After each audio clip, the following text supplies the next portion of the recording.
E sejam muito bem-vindos à nossa segunda aula aqui sobre testes no React Native utilizando a React Native Testing Library. E se você caiu de paraquedas aqui, saiba que isso aqui é uma playlist, né? Um curso onde você vai seguir do zero ali. Se você não escrever um teste no React Native, você vai aprender os conceitos básicos até conceitos mais avançados, tá? Então eu vou deixar linkado aqui, se você não assistiu a primeira aula lá, vai lá e assiste, tem conceitos muito importantes aqui. E essa é a nossa segunda aula, onde a gente vai entender o que a gente vai testar, né? O que exatamente a gente testa. Isso é uma das dúvidas que eu tinha quando eu comecei a pesquisar mais sobre testes, principalmente quando a gente fala de front-end, né? E quando a gente fala de testes no front-end, a gente precisa interagir com os nossos componentes ali, né? Com o que o usuário tá vendo na tela. Então a gente vai entender também como é que a gente interage com esses componentes através da React Native Test Library, usando alguns métodos ali que eles fornecem pra gente, que é o getByText, queryById e vários outros que a gente vai ver ao longo do curso. A gente vai aprender a utilizar também uma propriedade bem comum aqui, que é o TestID, e vamos aprender conceitos muito importantes aqui sobre o que testar e sobre o que não testar nos nossos apps.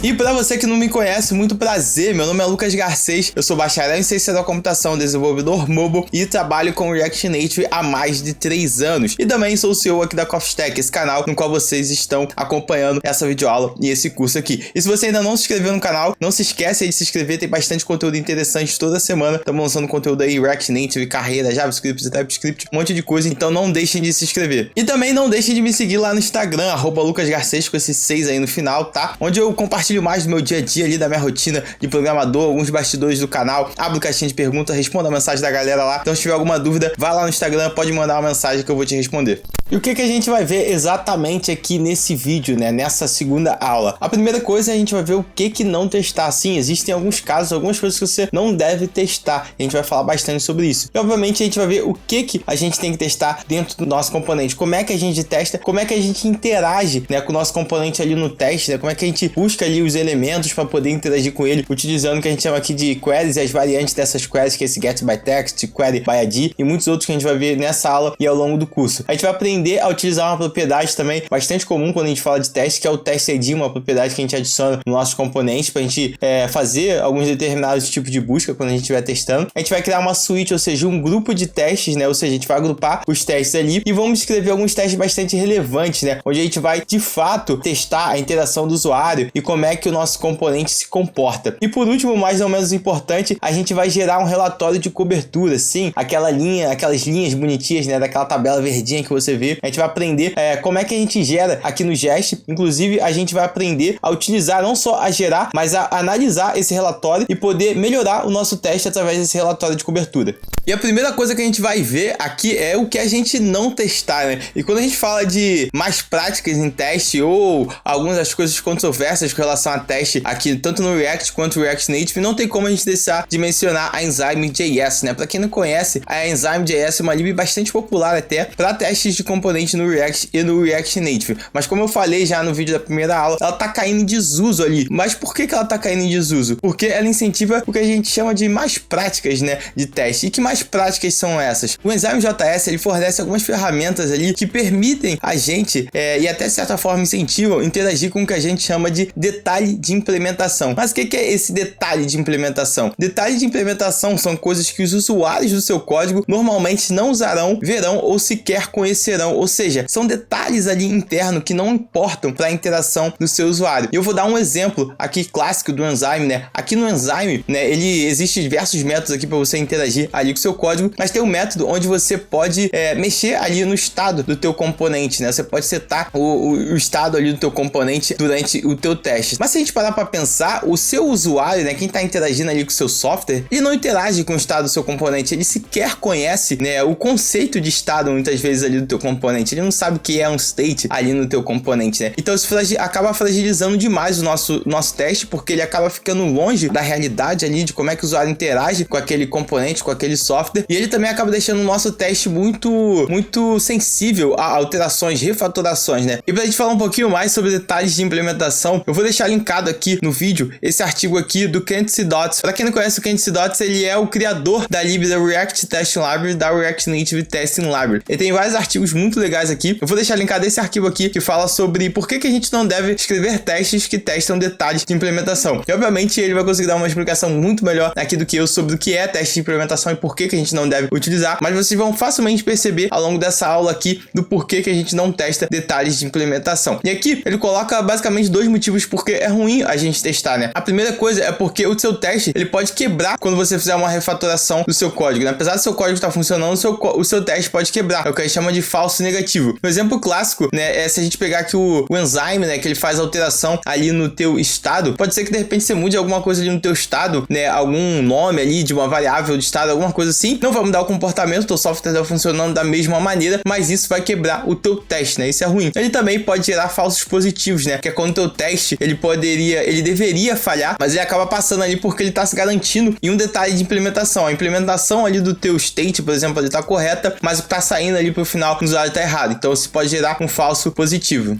Beleza, Lucas, entendi o que eu não devo testar, entendi o que é um detalhe ali de implementação e que eu não devo mexer com isso, né? Mas o que eu testo, né? E quando a gente fala de teste no front, né, tanto web quanto mobile, a gente sempre vai olhar para duas coisas, tá? A gente vai olhar para as propriedades do nosso componente e para a renderização, o que está sendo renderizado. Então, voltando aqui para o nosso teste que a gente escreveu na aula passada, e se você caiu de paraquedas aqui nesse vídeo, você pode, né, dar uma pausa aqui e voltar lá na primeira aula só para entender o contexto melhor do app. Eu expliquei o contexto melhor desse app aqui. A gente escreveu um teste básico, um teste simples, né, desse componente aqui chamado Star Rate, que é essa estrelinha aqui, ó, tá vendo essa estrelinha com esse número aqui, que é a classificação dessa série, e a gente escreveu um teste aqui de renderização desse componente. E aqui a gente vai analisar esse componente de duas perspectivas, né? Por quê? Porque a gente tem dois usuários, dois tipos de usuário desse componente aqui. O primeiro usuário é o mais óbvio, é o que eu tô falando para vocês aqui o tempo inteiro, que é o usuário final, que é quem interage com esse meu componente, ou seja, o meu usuário aqui, né, que tá mexendo no meu app. E nesse caso aqui, esse componente de rating aqui, né, da classificação, ele não tem nenhum clique, né? Ele tem, digamos assim, uma interação visual, né? O usuário tá vendo esse rating e se eu não tiver o rate aqui na minha série, eu não devo exibir o componente aqui. E o segundo usuário desse meu componente aqui é o desenvolvedor, é quem tá utilizando esse componente, né? Eu tenho esse componente aqui interno, né, com os detalhes dele aqui, da view, do icon, mas esse componente aqui, ele tá sendo utilizado, né? Se eu dar um source aqui, ó, vou dar um source, ele tá sendo utilizado aqui nas minhas listas, né? Então, quando a gente fala de testes de componente aqui no front, a gente sempre vai olhar para esses dois tipos de usuário. Meu primeiro usuário, né, é quem tá ali interagindo com o meu app, né, o meu usuário final que a gente chama. E esse usuário, ele não pode fazer um set states, né? Ele nem sabe o que é o state ali no teu componente, né? Então ele interage somente com os componentes visuais, né? Clicando em botões, inputando os dados ali no formulário ou coisas do tipo. Então, quando a gente for escrever testes para esse tipo de usuário, para o meu usuário final, a gente vai sempre escrever testes que interajam ali com o nosso componente, né? Seja verificar se algo está sendo visualizado ali na tela, seja simular um clique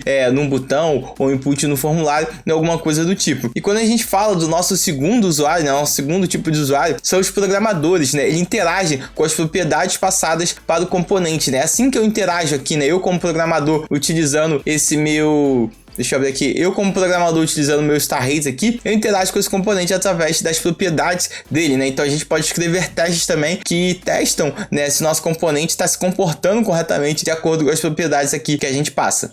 Bom, agora vamos para a parte mão na massa aqui dessa aula, né, onde a gente vai interagir com o nosso componente, a gente vai explorar um pouco mais a biblioteca aqui do React Native Test Library, tá? E como eu falei antes, a gente tem que olhar sempre para esses dois usuários. A gente vai olhar aqui primeiro para o meu usuário final, né, que é quem está observando. E como eu falei, esse usuário final, ele está interagindo aqui de uma forma só visual, né, basicamente aqui com o meu componente, né, que ele vai ver a minha classificação. E a gente pode testar essa interação visual vendo se esse componente aqui, né, tá mostrando, né, tá renderizando o componente aqui, a classificação corretamente, tá? Então eu vou reescrever esse meu teste aqui, vou tirar esse it, vou substituir pelo meu teste aqui, e aqui, se você não perdeu a primeira aula, isso aqui não muda em nada, tá?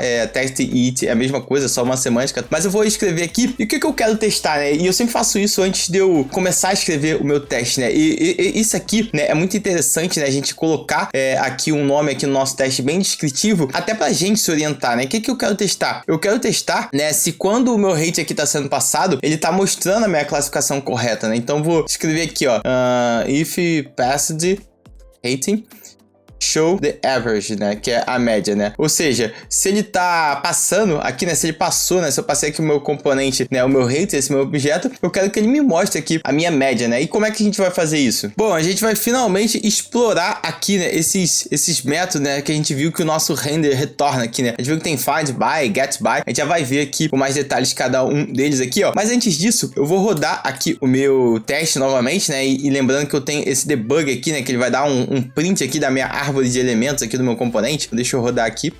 Rodei aqui o meu teste, né? Ele passou. Ele me mostrou aqui, ó. Tá vendo a minha árvore aqui dos meus componentes? Deixa eu botar o meu teste aqui do lado. Igual tá aqui, ó. O meu componente aqui, ó. Cadê o meu star rate aqui, ó? O meu star rate com a minha imagem, o meu text. Tudo bonitinho aqui, tá? Então, o que que eu vou fazer aqui, né? Como é que eu testo se o meu average tá sendo exibido, né? Eu quero que no meu teste, né, verificar se esse meu set aqui, ó, que no caso é o meu average, né? Aqui é a minha classificação, ele tá sendo exibido. E como é que eu vou fazer isso? O meu render, ele me retorna vários métodos, né? Pra gente poder interagir com os elementos na minha tela, né? Os elementos no meu componente, né? Que estão sendo renderizados. Então, eu tenho o meu get by text aqui, que é esse método que a gente vai utilizar aqui agora. E basicamente, o que ele vai fazer, né? Ele vai buscar, né? Pelo texto aqui que eu colocar, né? O text que eu colocar, ele vai buscar esse elemento aqui na tela. E aqui, né? Eu vou deixar linkado também a documentação, né? Dessa tabela de referência com todas as queries, né? Que a gente pode fazer e as variações dessas queries, né? A gente vai começar, né? E aqui, né? E na documentação, ele sempre bota aqui, né? As variantes e as opções, né? Então é uma combinação, né? Por exemplo, aqui o get by text, get by placeholder, get all by text e assim sucessivamente. Então a gente vai utilizar essa primeira variante aqui, que é o get by, junto com o text, né? E aqui ele me diz, né, que essa minha query, ela retorna, né, o primeiro match, né? Ou seja, o primeiro node ali, né? Ou seja, o primeiro elemento da minha árvore, e lança erro, né? Se nenhum elemento foi encontrado ou se mais de um elemento foi encontrado. Então quando a gente quer buscar um elemento que ele é único na tela, né? E ele tem um texto ali, né? Ele é visual, a gente vai utilizar o get by text aqui, beleza? Como é que a gente vai fazer aqui? Muito simples, tá? Eu vou botar aqui um const, vou criar uma constante, pegar aqui chamar ela de elemento e vou chamar esse meu get by text aqui. E que texto que eu vou buscar? Eu vou buscar aqui o mesmo texto que eu coloquei aqui no meu average, né? Que nesse caso aqui foi um set. Então eu vou adicionar aqui o meu set. Deixa eu limpar aqui o meu terminal. Tá, eu busquei aqui o meu elemento, ele vai me retornar esse elemento e agora eu tenho que validar se esse elemento ele existe de fato, né? E como é que eu vou fazer isso, né? Aqui, né, a gente tem dentro do nosso teste, né, a gente sempre vai utilizar uma palavrinha, né, que é o expect, né, ou seja, o que a gente espera. E aqui, como a própria documentação diz, né, que o expect ele é uma função que a gente usa toda vez que a gente quer testar algum valor, e é justamente isso que a gente quer fazer aqui agora, tá? Então eu vou botar aqui o meu element aqui, beleza? E esse meu expect, né, eu tenho várias funções aqui que eu posso chamar para fazer essas validações, né? Eu posso, quando no caso for uma função, posso verificar se a função foi chamada, se ela foi chamada com alguns elementos, se ela é nula, né, se ela é verdadeira e diversas outras funções aqui que a gente pode chamar para fazer essa validação. No caso aqui, eu vou chamar essa to be truth, né, ou seja, se é verdadeiro, né? Por quê? Porque o valor aqui, né, de fato aqui, ele não me importa, eu só quero saber se ele tá aqui na tela. Então eu vou salvar aqui e vou rodar o meu teste. Vou rodar o meu teste aqui e aqui, ó, meu teste passou, bonitinho. Eu vou comentar esse debug aqui que eu não estou utilizando aqui agora. E vou fazer o seguinte, eu vou mudar aqui o meu texto, vou botar um texto aqui, uma classificação que obviamente aqui, não existe na tela, que é o meu 8, né? Ele não vai aparecer ali porque eu estou passando um 7. Então eu vou salvar aqui e vou rodar meu teste. Opa, rodei o meu teste aqui, ó, e me deu um erro. Ele falou, unable to find element with text 8, né? Ou seja, né, ele não conseguiu achar um elemento na tela com esse texto 8, né? Isso é óbvio, né? Isso aqui é o esperado mesmo, porque a gente não passou um 8 aqui, né? Então esse componente ele só vai me renderizar a estrela e no caso aqui o 7. Então eu vou voltar aqui pro meu set. Botei aqui pro meu set. Deixa eu pegar o meu debug aqui que eu não tô mais utilizando. Vou fechar aqui, ó. Deixa eu limpar aqui o meu terminal. E vou rodar de novo aqui o meu teste. E beleza, passou aqui o meu teste bem simples, tá? Um teste bem simples, a gente só verificou se um componente aqui tá sendo renderizado. E para complementar esse meu teste aqui, né, para deixar ele realmente mais fiel do que tá acontecendo aqui, né, se eu olhar aqui o meu componente aqui na tela, ele não tá me exibindo só a classificação, né, ele tá me exibindo também um ícone aqui, né, de uma estrelinha. E eu olhando aqui o meu componente, né, o detalhe aqui do meu componente, além do meu texto, eu tenho esse image icon aqui, né, que é essa minha estrelinha, esse star icon aqui, beleza? E como é que eu faço para saber se esse meu ícone aqui tá na tela? Bom, isso é um padrão que eu gosto de utilizar quando a gente tem componente, né? Quando eu não posso buscar meu componente por texto, né? Não componente por texto, a gente vai usar outro tipo de query aqui, né? Que é o byTextID, né? A gente fez vou tá aqui na minha tabelinha aqui, né? Eu tenho aqui as minhas variações, né? No caso aqui, eu utilizei primeiro o meu getByText, porque era um componente de texto, sendo que eu não tenho texto nesse componente que eu quero buscar, né, na minha estrela. Então o que eu vou fazer? Eu vou utilizar, né, essa query aqui, ó, cadê? Esse byTextID. Ele vai fazer a mesma coisa, tá? Só que a única diferença é a forma como ele vai buscar. Ele não vai buscar por texto, até porque eu não conseguiria encontrar, porque esse meu componente aqui não tem um texto. Ele vai buscar por TextID. Mas o que é esse TextID? Esse TextID é uma propriedade que a gente consegue passar para todos os nossos componentes, tanto no React quanto no React Native. E até esses meus componentes de texto eu posso passar também. Mas como esse meu componente de texto, ele tem um texto ali dentro, né? A gente recomenda sempre, das boas práticas aqui, recomenda que a gente busque por texto. Mas no caso aqui da minha imagem, não tem jeito, eu vou ter que passar uma propriedade TextID aqui. Eu vou chamar ele de Star Icon, né? Porque é o nome aqui do meu ícone aqui, né? Do meu componente. E é sempre bom a gente colocar nomes sugestivos também, né? Não vou botar, sei lá, teste ID 1, né? Porque quando eu for utilizar lá no meu código, né? Aqui no meu teste aqui vai ficar difícil, né? Para quem estiver lendo depois. Então sempre lembra aqui do Clean Code, né? O nosso segundo capítulo, se eu não me engano, lá sobre nomes. A gente dá sempre nomes significativos e aqui não vai ser diferente. Vou chamar isso aqui de Star Icon, né? E aqui dentro do meu teste, né? Eu vou na verdade, pegar aqui mais um método aqui, que é o meu getByTextID, beleza? Então, vou colocar aqui, ó. E aqui eu vou ter que dar outro nome aqui, eu vou botar aqui, por exemplo, chamar aqui de icon, tá? A gente já vai refatorar isso aqui para deixar um pouquinho melhor, mas por enquanto aqui eu vou deixar de icon e vou botar justamente o nome, tá? Que eu dei aqui, ó, e aqui eu botei o nome errado, tá? É Star Icon, vou botar aqui o meu Star Icon, deixa eu botar aqui rapidinho, Star Icon, e aqui eu posso fazer a mesmo expect aqui, né? Eu posso utilizar o meu expect to be truth aqui, então vou só copiar aqui e ao invés do meu elemento aqui, eu vou passar o meu icon. Então vou rodar o meu teste aqui. Vou rodar o meu teste aqui, ó, deu correto. E vou botar um nome aqui errado aqui, ó, só pra gente ver aqui falhando. Isso é muito interessante também, é uma técnica que eu sempre utilizo, né? É forçar um erro aqui quando eu tô testando, pra que a gente evite falsos positivos aqui, né? Pra que a gente não seja pego aqui por... Às vezes a gente acha que o método tá fazendo alguma coisa, mas não tá. Então é sempre legal a gente fazer essa verificação aqui, ver o nosso teste falhar. Inclusive, né, se você já estudou, já ouviu falar sobre TDD, né? O princípio ali da prática ali do TDD é a gente escrever um teste que falha, escrever o nosso código e depois fazer esse teste passar. Mas aqui a gente está fazendo o processo contrário, né? A gente já tinha o componente e a gente está escrevendo o teste. Então eu gosto de fazer essa técnica aqui de forçar o meu código falhar aqui. Então aqui, ó, tá vendo? Ó, ele deu aqui, ó, unable to find element with test ID, ou seja, ele não encontrou esse teste ID. Então sinal aqui de que, beleza, realmente aqui esse meu teste aqui, esse meu expect, ele tá se comportando como eu quero. Então vou voltar aqui pro valor original. E aqui só para fazer uma refatoração aqui, né? Ficar um pouco mais clean aqui, ó. Deixa eu organizar aqui. Ficar um pouco mais clean no nosso teste. Eu posso colocar esse getByText aqui, né, e qualquer outro get aqui, direto dentro do meu expect, tá? Então não preciso criar uma constante aqui, então eu vou remover isso aqui, vou remover essa minha constante aqui também do meu icon, tá? Eu posso fazer aqui. Botei aqui, ó, deixou o meu código aqui um pouco mais clean, né, menos linhas. Coloquei run aqui e rodou aqui, né. Basicamente o que eu tô fazendo, ó, eu espero que eu ache um elemento, né, ou seja, eu tô buscando esse elemento aqui, eu espero que tenha esse elemento 7 aqui na tela e eu espero que tenha um elemento aqui com esse teste aqui na tela. É isso que a gente tá verificando aqui nesse nosso teste. E agora eu vou fazer uma refatoração com relação ao nome do meu teste. Como eu falei, os nomes eles precisam ser significativos, né. E aqui, né, se eu ler aqui novamente, né, eu tô testando aqui, ó, né, se passar o meu rate, eu mostro aqui a minha média, né? Só que o meu teste agora, ele tá verificando o meu Star Icon aqui também, né? Então seria interessante, né, eu descrever aqui, que além da minha média, ele tá verificando aqui se o meu Star Icon tá sendo passado aqui também, beleza? Então, quando eu rodar o meu teste aqui, pra quem estiver lendo aqui na minha suíte aqui, né, quando eu rodar, né, vai ficar muito mais significativo, né? Ó, se tiver passando o rate aqui, eu vou mostrar o meu average no meu Star Icon. E agora que eu queria mostrar algo pra vocês que é um pouco mais subjetivo aqui, né? Porque existe, digamos assim, uma escola de pensamento,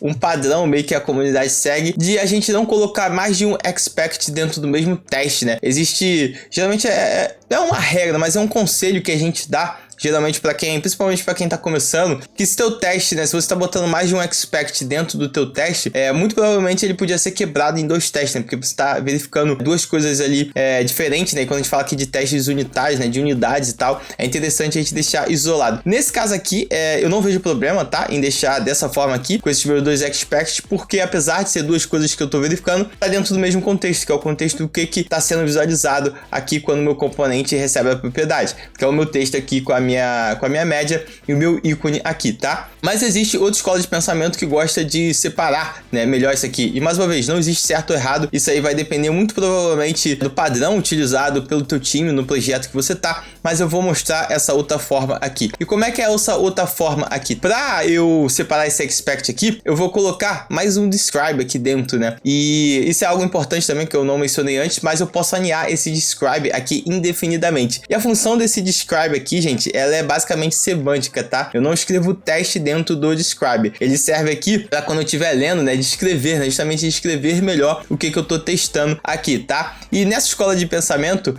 né, a gente coloca assim, primeiro a situação ali no describe e dentro do teste a gente coloca o que a gente espera, né? Qual a situação aqui, né? A situação aqui é que o meu componente, né, ele recebeu essa propriedade aqui rated. Então eu posso botar aqui, ó, rating with passage, né? Ou seja, a minha propriedade rating foi passada. Essa é a minha situação. E quando essa minha propriedade é passada, né, tem 2 coisas que acontecem, né? Ele mostra aqui a minha média e ele mostra aqui o meu ícone, né? E dentro desse o que acontece é que a gente vai colocar o nosso teste. E aqui eu não vou escrever o teste, tá? Porque como eu falei anteriormente, a gente pode chamar teste, a gente pode chamar o it. Aqui eu vou colocar o it. Funcionalmente é a mesma coisa, tá? Ele funciona da mesma forma, o teste e o it faz a mesma coisa, só que semanticamente, né, como eu mencionei lá no primeiro vídeo, né, ele tem uma função aqui, e a gente vai ver isso agora, né, quando a gente estiver rodando aqui. Ele tem uma função semântica, né? Mais uma vez, se você não é nativo, não utiliza a língua inglesa aí, né, nossa língua nativa, provavelmente isso aqui não vai fazer muita diferença, né, mas se você,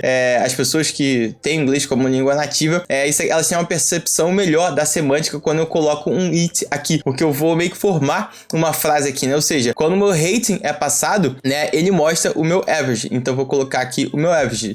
Botar aqui dentro de uma string, colocar aqui o meu average e aqui sim eu vou colocar o meu teste, né? Eu vou colocar o meu teste aqui bem parecido com o que eu fiz aqui, né, no primeiro, né? Mas obviamente aqui, como eu tô mostrando aqui, né, tô testando aqui só o meu average aqui, eu vou tirar aqui o meu get aqui, né? E aqui eu vou fazer a mesma coisa, eu vou duplicar esse meu teste aqui, dupliquei esse meu teste aqui, só que agora eu não quero que ele me mostre o average, né? Eu quero que ele me mostre o meu star icon, né? Então esse meu segundo teste aqui, ele vai colocar o meu star icon. Deixa eu tirar esse espaço aqui. E o meu expect aqui vai ser, obviamente, diferente, né? Aqui eu não vou verificar o meu texto, aqui eu vou verificar o meu get by text ID.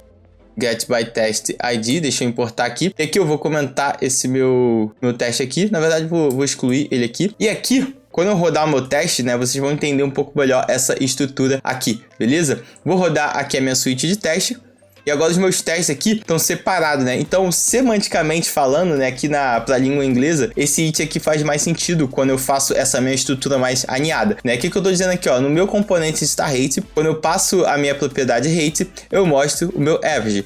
Quando eu passo a minha propriedade rate, eu mostro o meu star icon, tá? Então, tem essas 2 formas, tá? Da gente escrever. E mais uma vez, não existe certo ou errado. Isso aqui é bastante subjetivo. Particularmente para esse tipo de teste, eu prefiro a primeira forma, mas essa forma aqui é bem legal também, é descritiva. E mais uma vez, eu vou deixar um link aqui na descrição desse artigo aqui também, do Candice Dots, onde ele fala sobre você evitar, né, esses alinhamentos aqui que a gente faz com Describe e com outras coisas aqui, outras técnicas que a galera faz. Vou deixar aqui linkado. Esse artigo aqui é um pouquinho mais avançado, né, digamos assim, mas recomendo demais se você quiser entender um pouco melhor desses padrões e do porquê alinhar ou porquê não alinhar. Mais uma vez, uma ótima referência aqui desse artigo. E dando continuidade aqui no nosso teste, do nosso componente, uma dúvida muito comum, né, principalmente para quem está começando, é se eu já testei o suficiente do meu componente. Será que eu não estou deixando passar nada aqui, nenhuma lógica? Será que eu deveria escrever mais testes aqui pro meu componente? E a gente olhando aqui o meu star rating aqui, né, ele é um componente simples simples, ele tem um return, ele tem um if aqui, mas será que eu escrevi teste suficiente, né? E para ajudar a gente a responder essa pergunta, o Jest tem uma ferramenta muito interessante, que é um relatório de cobertura, né? O que a gente chama de coverage, né? E por que esse nome cobertura? Porque é justamente, né, um relatório, né? Se você já viu alguma coisa sobre teste, né, ou já pesquisou, você deve ter visto uma dessas duas imagens aqui, é um relatório sobre o quanto o nosso teste está cobrindo o nosso código, né? Ou seja, está cobrindo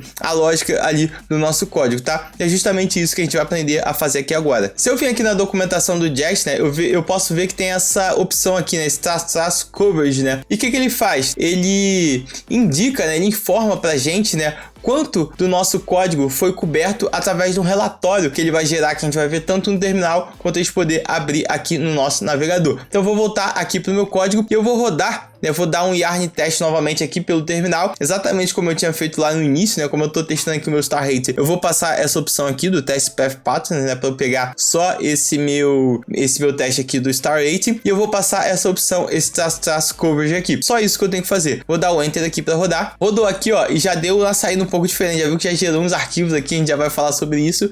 Deu uma saída aqui um pouco diferente, né? Agora, além de mostrar as informações aqui, né, da minha suíte de teste, ele gerou um relatório para mim do quanto foi coberto do meu teste aqui, né? Ou seja, do quanto o teste que eu escrevi está cobrindo a lógica do meu componente. A gente vai abrir agora aqui no navegador para poder enxergar isso aqui de uma forma um pouco melhor, tá? Mas só mostrar um pouco aqui antes desses arquivos aqui que foram gerados para vocês. Vocês viram que foram gerados vários arquivos aqui, HTML e tal. Vou aqui na minha estrutura de pasta. Essa função aqui, né, essa opção do Jest, ele vai gerar uma pasta aqui no seu projeto, aqui na raiz do seu projeto, chamada coverage, e dentro dela, né, vai ter basicamente a replicação da estrutura aqui dos teus componentes, né?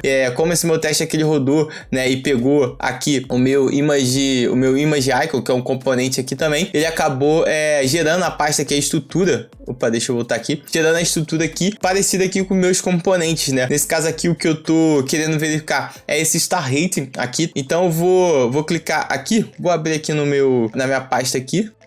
Abrir aqui na minha pasta aqui, ó, e vocês podem ver que é um arquivo HTML normal. Eu vou clicar aqui no index, ele abriu aqui do lado, deixa eu puxar aqui para vocês. Puxei aqui, ó, tá vendo? Tá aqui, ó, dentro do path aqui, ó, do meu projeto aqui, ó, tá o meu star rate aqui, que é o componente que eu gerei o meu relatório. Deixa eu aumentar aqui pra gente poder ver com mais calma aqui. E ele gerou um relatório sobre esse meu componente aqui, ó. Deixa eu voltar aqui no meu componente, esse meu starrate.tsx. E aqui, ó, interessante, ó, que ele falou que ele me deu uma cobertura de 80%, né? E tem uns 50% aqui nessa branch. Se a gente entrar aqui, ó, no starrate aqui, ó, vou entrar aqui dentro e ele me mostra aqui, ó, tá vendo aqui? Esse é meu código, tá? Exatamente o meu código aqui, ó, do meu starrate aqui, ó. Se eu olhar aqui dentro, deixa eu minimizar aqui. Deixa eu olhar aqui dentro do meu componente. Exatamente como tá o meu componente aqui, né? Interessante, ó, tá vendo? Que ele colocou uma linhazinha vermelha aqui, ó, dentro desse meu return aqui nu, ó. Se eu apertar aqui a opção B aqui, ó, eu posso ir movendo aqui, né, dentro do meu relatório. Apertei o B e ele colocou essa opção aqui, né, essa marcação vermelha. O que isso quer dizer? Quer dizer que os testes que eu escrevi aqui pro meu componente, eles não estão cobrindo essa parte aqui do meu código, né? Então por isso que ele botou, e quando ele fala esse branch aqui, não quer dizer branch do Git não, galera, né? Branch assim é ramificação, né? Então, ou seja, meu código ele tem esse if aqui, meio que ele tá fazendo uma ramificação aqui do meu código, né? Porque pode ser uma coisa ou outra, então é mais ou menos isso aí, e a gente não cobriu isso. Então agora a gente vai escrever um teste para poder cobrir e pegar um relatório aqui, ou seja, um coverage de 100% no nosso teste. Então agora eu tenho que escrever algum código que passe aqui por dentro desse if, né? Poder pegar essa linha para poder cobrir essa linha de código aqui desse return null que não foi passada. Então o que eu vou fazer aqui, né? O que acontece? Para eu poder entrar dentro desse if aqui, ó, esse array aqui, ele tem que ser vazio, né? Tem que ser undefined, né? Então se ele não existir, ele vai entrar aqui dentro, até porque essa propriedade aqui, ela é opcional, né? Esse pontinho de interrogação aqui significa opcional. Então o que eu vou fazer? Eu tenho que criar um teste onde eu não passe esse rating aqui, né? Eu vou deixar assim vazio e renderizar o componente sem nada, né? E o que eu vou fazer aqui dentro do meu teste? Eu vou criar outro describe aqui, né? Eu tenho um describe onde eu tenho os meus casos, onde meu teste é passado, onde meu rating aqui é passado. Eu vou criar outro aqui, ó, describe onde o meu rating, ele não é passado, né? Então eu vou chamar aqui was not, botar o not aqui maiúsculo para poder destacar passing. Eu não sei se a semântica aqui dessa frase em inglês está exatamente correta, tá? Eu não sou fluente em inglês, acho que vocês já perceberam, né? Eu cometo vários erros aí na minha pronúncia, mas vamos lá, né? A ideia aqui é testar quando, né? O caso quando o meu componente não foi passado, beleza?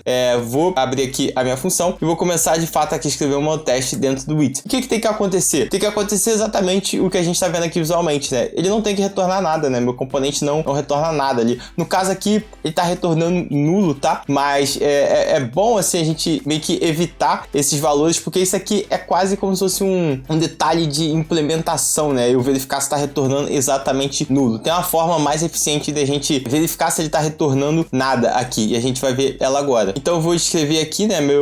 Botar aqui, ó, returning nothing, né?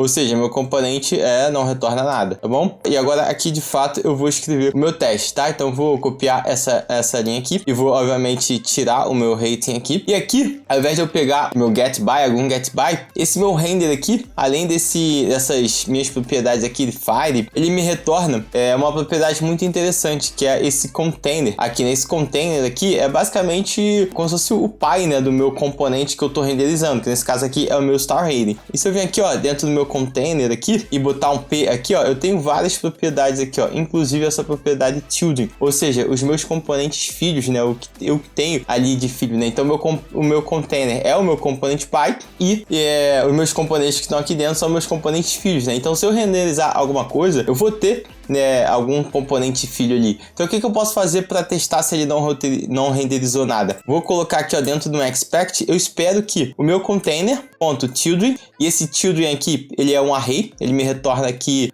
um array aqui, né, de string ou de instâncias, mas quando eu quero que o meu componente não retorne nada, ele tem que ser o quê? Ele tem que ser, eu vou botar aqui o meu ponto, tem que ser equals, ou seja, ele tem que ser igual a um array vazio, né? Porque meu componente aqui, ele não vai ter nenhum filho, né? Ele vai retornar nulo lá, então não vai ter nenhum componente filho aqui, então ele tem que ser igual a um array vazio, tá? Essa é, digamos assim, uma técnica que a gente faz para poder testar esse tipo de retorno aqui do meu componente vazio. Vou rodar esse meu teste aqui. Rodei esse meu teste aqui, tá? E passou. E mais uma vez vou fazer aquela mesma técnica aqui de falhar o meu teste, tá? Vou passar um rate aqui, tá? Vou passar um rate aqui. E aqui, ó, eu poderia até verificar aqui também, ó, como ele é um array, eu poderia verificar o length dele aqui, ó, o tamanho dele aqui. E aqui eu poderia botar igual a 0, tá? Também é uma possibilidade da gente fazer. Inclusive, vou deixar assim, com esse length aqui, porque acho que fica mais semântico aqui pra gente. E aqui, ó, passei agora aqui, ó, o rating aqui nesse componente, só pra ver o meu componente falhar. Então eu vou colocar aqui, ó, vou dar um run. Dei run e meu componente falhou. Por quê? Porque como eu passei a propriedade, agora eu tenho o meu componente filho aqui dentro, né? Então, assim, aqui eu botei um expect 0, né? Foi o que eu coloquei aqui, só que ele recebeu 1, né? Então, meu teste falhou. Então, realmente, isso aqui é um teste que realmente está verificando aqui o meu caso de uso para quando eu não passo a minha propriedade. Coloquei aqui, removi aqui, vou dar um run novamente. E aqui, ó, passou o nosso componente, beleza? E agora eu vou rodar tudo aqui novamente, rodar minha suite inteira, né? Ou seja, meu grupo de testes. E aqui, ó, como é que o meu describe tá? Isso aqui é bem interessante. Uma das coisas que eu acho legal, né? Isso aqui é um pouco mais confuso pra gente ler, mas em compensação, na hora que a gente gera, aqui na hora que a gente roda aqui a nossa suite, os nossos testes eles estão descritivos, né? Tá assim, ó. Meu componente está arrayed aqui. Quando a minha propriedade é passada, eu mostro isso. Quando ela não é passada, eu não retorno nada. Então, assim, tá bem semântico, é muito fácil ler e entender isso aqui. E agora eu vou rodar mais uma vez aqui o meu yarn test, o meu componente aqui, e passando essa opção de coverage aqui pra gente dar uma olhada. Passei essa opção e agora aqui, ó, tamo tudo verdinho, 100% de cobertura. Por quê? Porque agora o nosso teste, ele passou dentro lá do if, tá? E agora eu vou abrir novamente aqui o meu index aqui, né, do meu star rate aqui no meu navegador para vocês darem uma olhada. Voltando aqui, ó, abri aqui no meu navegador e agora a gente tá com a cobertura de 100% aqui, né? E se eu clicar aqui dentro, ó, tudo verdinho, tudo bonitinho aqui, ó, porque agora a gente cobriu 100% aqui das linhas aqui do nosso componente, né? Ou seja, os nossos testes, eles passaram por todas as possibilidades aqui do nosso componente. É interessante, mais uma vez aqui, ó, para mostrar para vocês, eu vou colocar aqui, ó, um breakpoint aqui dentro desse meu if, tá? E aqui eu vou debugar esse meu teste, onde ele não retorna nada aqui. E aqui, ó, justamente ele vai cair dentro do meu if, por quê? Porque o meu rate aqui é undefined, né? E com isso, a gente conseguiu 100% de cobertura nesse nosso componente aqui. E eu espero que com essa aula aqui tenha ficado bem claro como é que a gente testa o nosso componente, né? O que a gente tem que testar, o que a gente não tem que testar. E nada mais justo do que encerrar com uma frase aqui do Kent C. Dodds, que é o cara que é a referência aqui em teste pra gente. A gente já falou de alguns artigos dele. Vou até arriscar o meu em inglês aqui, ó. The more your tests resemble the way your software is used, the more confidence they can give you. Ou seja, quanto mais os teus testes se assemelham à maneira como teu software é utilizado, seja pelo usuário ou seja por outros programadores, mais confiança você pode ter neles, né? Então, levem sempre isso com vocês, tá? Quando vocês estiverem testando. Teu teste, ele tem que sempre, né? Ele tem que estar mais próximo possível do usuário ali, de quem utiliza aquele componente. E para encerrar aqui, vamos fazer uma revisão, né? Como sempre aqui na nossa aula, para vocês verem o quanto vocês aprenderam, né? Porque a gente vai passando aqui às vezes, aí vocês às vezes nem percebem o quanto que a gente viu em uma única aula. A gente aprendeu aqui o porquê que a gente não tá utilizando um enzyme, né? Que isso é uma dúvida muito comum quem tá começando a testar. Entendeu o que é detalhe de implementação, né? E por que a gente deve evitar, porque na verdade a gente não deve testar. Putz, a gente conheceu aqui uma baita referência, que é o Kent, né? Que eu acabei de falar aqui agora, que é o criador da lib, né? Da React Native Test Library e da React Test Library também. A gente entendeu aqui o que são as queries e as variantes e como a gente pode interagir com os nossos componentes nos testes através delas. A gente entendeu os tipos de usuário aqui dos nossos programas, né? Que é o usuário final e os programadores. A gente aprendeu a criar a nossa suite, né? Aqui agrupando com o describe e criando testes significativos que de fato ali replicam o comportamento desses nossos usuários. A gente aprendeu a gerar um relatório aqui de cobertura, não só a gerar, mas a ler e a utilizar esse relatório ao nosso favor para a gente poder melhorar a cobertura do nosso teste. Então, por essa aula é isso. Espero que vocês tenham gostado e não deixem de continuar aí para a próxima aula. Já vou deixar linkado aqui na descrição. Não deixem de se inscrever no canal. Deixem aí nos comentários se você teve alguma dúvida, se você tem críticas, elogios e não deixem de compartilhar também, porque isso vai ajudar demais aqui a gente. Valeu, pessoal. Até a próxima aula.